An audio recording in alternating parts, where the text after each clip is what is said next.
বন্ধুরা, আজকে হবে ঢ্যাঁড়সের একটা রেসিপি। আলু কেটে নিয়েছি, দেখুন। তেল দিয়ে দিলাম কড়াতে, গোটা জিরে দিলাম, পেঁয়াজ কুচি দিলাম,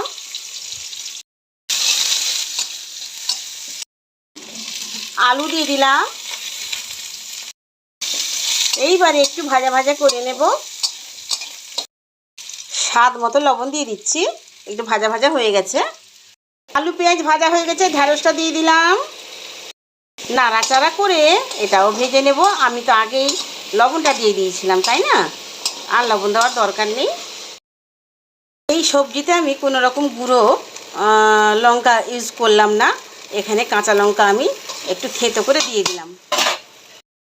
আমার ঢ্যাঁড়স আলু সব কিন্তু খুব সুন্দর করে ভাজা হয়ে গেছে এবং একটু সেদ্ধ মতনও হয়ে গেছে। এইবার আমি যেটা করব বন্ধুরা, এখানে আছে কালো সর্ষে এবং সাদা সর্ষে, দুই রকম সর্ষে আমি বেটে নিয়েছি। তো সর্ষে বাটাগুলো দিয়ে দিলাম, দিয়ে একটু নাড়াচাড়া করছি। সামান্য একটু জল হাত করব আমি এতে দেব, সামান্য একটু ছিটিয়ে দেবো জল, আর কি, বেশি জল দেব না। 1 চিমটে হলুদ দিয়ে দিলাম, ঢাকা দিয়ে দিলাম।